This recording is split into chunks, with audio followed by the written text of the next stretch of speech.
So tonight I want to share a few remarks before I introduce our speakers.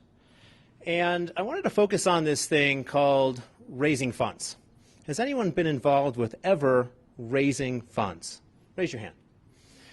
Does anyone here really love it, except for our speakers and all their employees that are here? Does anyone just really love it and say, wow, I can't wait to go raise funds today?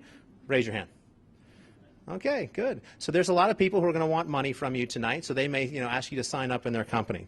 But, whether it's a little church bake sale, a large benefit party, or a national presidential election, the need to raise money for a project or cause is ever present and all around us.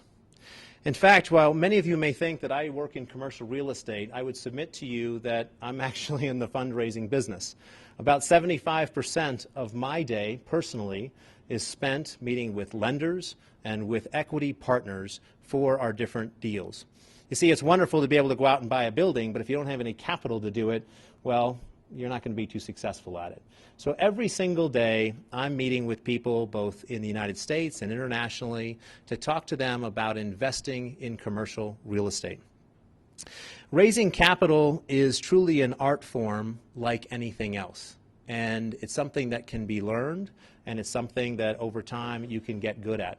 I read a book that was talking about becoming an expert at things, and it says that you need to spend 10,000 hours at whatever it is that you do before you become an expert.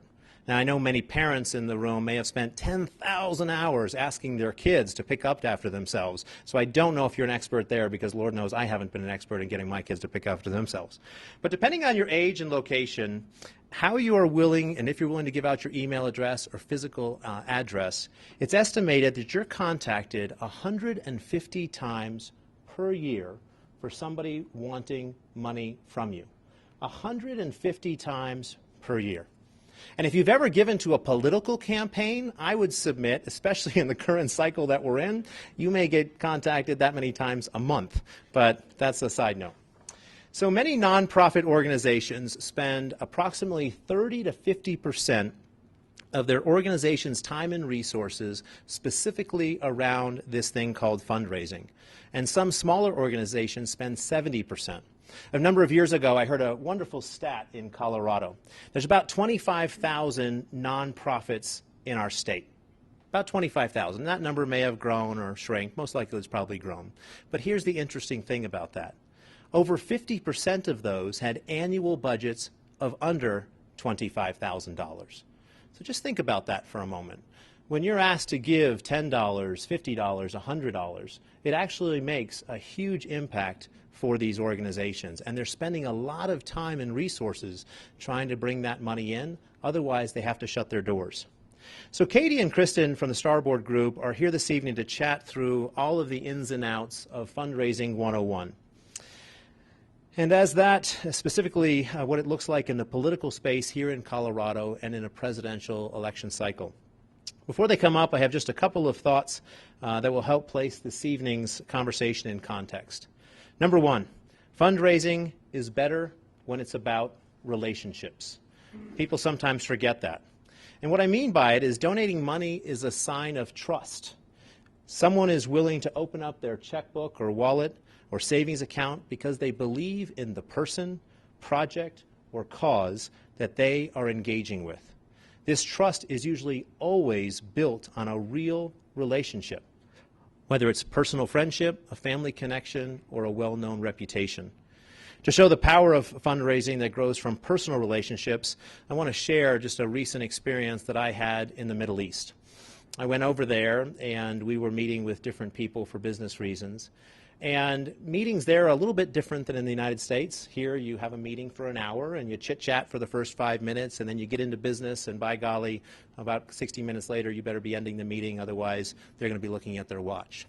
In the Middle East, a meeting might go an hour, but very rarely. Usually it turns into a lunch and an afternoon event.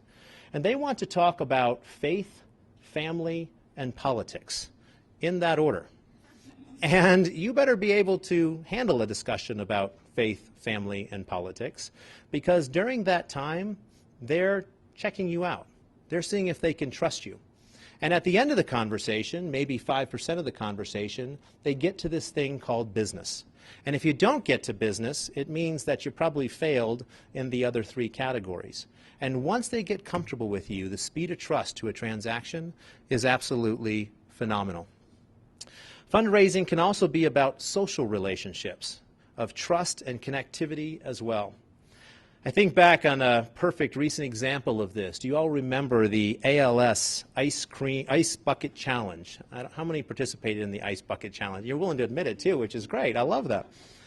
But it was in the summer of 2014. Did you know that that challenge raised $115 million for ALS research? $115 million. We've never seen anything like it. What drove it? Relationships. Friends publicly challenging other friends to do something socially awkward and chip in for a greater cause. A good friend of mine, Steve Clark with Prime West Development, I'm sure many of you probably know him. He recently passed away just a few weeks ago from ALS, so that hits me personally. And to think that people were willing to make fun of themselves for a guy like that who really suffered in his end days, it's very moving.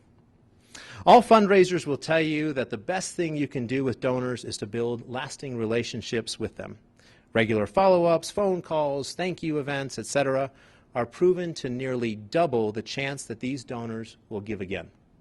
Most people don't say thank you, and that's one of the things I love about this team here, and I'm sure they'll talk about it today. It's so vitally important. But people feel that the check had been cashed and that they're forgotten. Instead, they feel a part of really making the vision a reality, which leads to my second point. Fundraising is better when there is real buy-in for donors. While relationships are the key to building trust, having a sense of buy-in for donors is so incredibly important. Donors need to see the actual power of their contribution, and tying an actual project or need to their dollars is incredibly important. Rather than having their investment go into one big pot, how much greater is it when the buy-in is earmarked to specifically complete a project or be the solution to a specific need? Donor dollars turn into real work, which turns into real benefits. This is also important at a higher level. Donors will find that they will have a good return on their investment if they know that they are giving to a cause that is socially responsible, environmentally responsible, or in general, and this is the key, something that is greater than themselves. Something that will last longer than themselves. Oftentimes, so many people in the world, we're looking for meaning, we're looking for change. And this idea of being a part of something larger than yourself, something that will outlast you and have a significant legacy impact. We're about ready to send out a fundraiser for the Beirut Innovation Center. And as you know, we've built several incubators here in the United States, and we've seen the power and impact on that. And I was recently in Beirut, and I know a lot of Americans have a negative association with Beirut in terms of our involvement there. But in Beirut, the unemployment rate among 20 and 30-year-olds is over 25%. They're having a major brain drain because there is no opportunity. And people say, you know what, why live here when I can go somewhere else? And so one of the things that we're doing in our philanthropic efforts is to create business incubator centers around the world, places where people can get good job skills and have a positive impact. You see, I'm a believer if someone has that cause that's bigger than themselves and something to live for and have an impact on, they may be more apt to be disenfranchised and to do things that may be negative to society versus positive.